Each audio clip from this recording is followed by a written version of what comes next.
আব্দুল্লাহ ক্লাসের first boy ছিল, অভাবের কারণে আসছে প্রবাসী।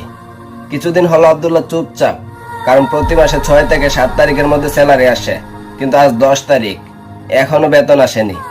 বাড়ি থেকে একটু পর পর ফোন দিচ্ছে টাকার জন্য, এদিকে ওর খাবারের টাকাটাও শেষ, কাজে যাওয়ার জন্য বাস ভাড়ার টাকাটাও শেষ। বাস স্টেশনে আব্দুল্লাহ বসে আছে পরিচিত কারো আশায়, যদি পরিচিত কাউকে পায় $2 ধার নিয়ে বাসায় ফিরবে। কিন্তু পরিচিত কাউকে না পাওয়ায় অপরিচিত কিছু বাংলাদেশি ভাইদের কাছে হাত পেতেও $2 পায়নি। অথচ সেই আব্দুল্লাহর প্রতি মাসের স্যালারি 80,000 টাকা। তখন আব্দুল্লাহ নিরুপায় হয়ে এক সিঙ্গাপুরের মহিলার কাছে $2 চাইল।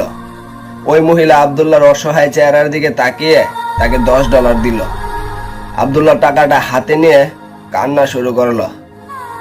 কান্নার জন্য আব্দুল্লাহ থ্যাংক ইউ স্যার আর কিছুই বলতে পারলো না। আসলে একটা প্রবাসী পরিবারের জন্য প্রতিনিয়ত নিজের সাথে যুদ্ধ করে বাঁচে। প্রবাসের এক একটা প্রবাসী এক একটা আব্দুল্লাহ।